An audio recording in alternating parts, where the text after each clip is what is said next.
What's up, guys? Welcome to your 108th Android tutorial for the new Boston. And what we're going to do in this tutorial is we're going to create another file. We have one file called path, but we're going to create another one. And this will be actually from our edit text, so more specific way that they're going to save it. So we're just going to create another file, and we're going to call this one file name, something like that, or actual file, something like that. And we're just going to say null to begin with. And then, what was our edit text called? Save file. So now we're just going to, within our actual save button, we're going to set this file up equal to basically our edit text. So we're going to create a string to kind of convert our edit text into a string. So we're going to say string F, I don't know, and we're going to get our edit text, which I just looked at and forgot already, called save file dot get text dot toString. Again, kind of just a quick review. And now what we're going to do is we're going to have that file basically equal our path that we set up, and then on top of that, because the path is kind of the folder it's going to be, within that folder we're going to reference basically our edit text as the specific file itself. So a few tutorials ago we set up a few paths, which you can kind of think about as the different folders. So like the music folder, the picture folder, and the downloads folder.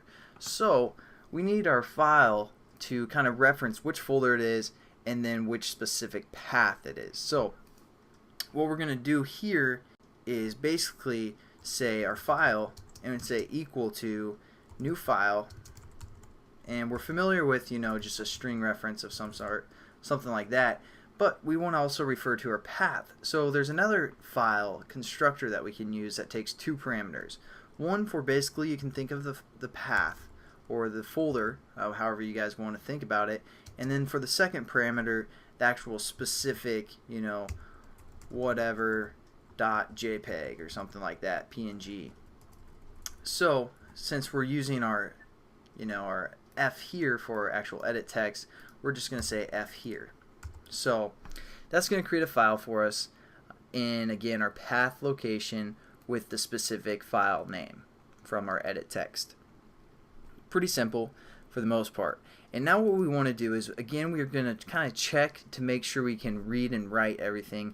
And we've done that up here a few tutorials ago with the state. We get the state and all that good stuff. So what we're going to do is we're actually just going to say create a new method called check state, something like that, and it's going to say, hey, I don't know what that is, create method, and then we're just going to copy all this stuff here, or cut it I should say, and then paste it within that check state method that we just created, which is right here. So Control V, that's going to check everything, update both our edit text or our text views and also our Boolean values. So now what we can do within our save file again is make sure everything's can read and write. So whoops, we can either do that or we can just use our method that we just created. So we're just going to say check state, and that's going to update everything for us. And then we're just going to say if we can W, which is can read, equals can write, or I'm sorry, can write can equals can read equals true, we can read and write, right? And within here is where we're actually going to kind of do everything. So before we use file input streams and file output streams, but this time, since we actually have a file set up, we're just going to use InputStream and OutputStream. So what we're going to do is create an input stream, input stream called is equals, and we're just going to get a picture. We're going to save a picture no matter what file path we're using, whether it be the music, whatever. We're going to save a picture to that file. So if you guys download the application and use this this activity, you might want to check your folders and see if there's actually a picture in there. So we're going to do get resources, which is going to refer to our resource folder, and then we're going to say open raw resources. I think we've done this before, and then just start whatever we want to save. So r.drawable dot let's say green ball. So that's our input stream, what we're going to save. Now we also need to create an output stream, and we're going to call this OS, and we're just going to say new file output stream,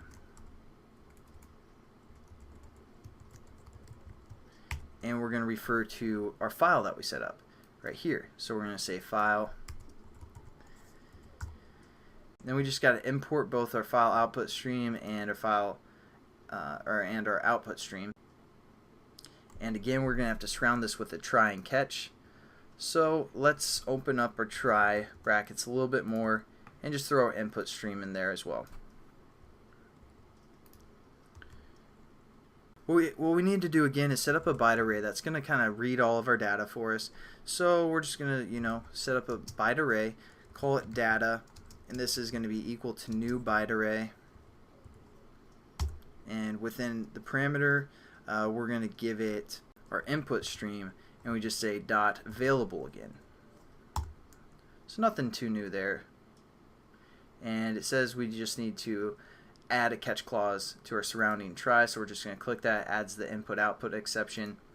And then what we need to do is we need to do our input stream dot read.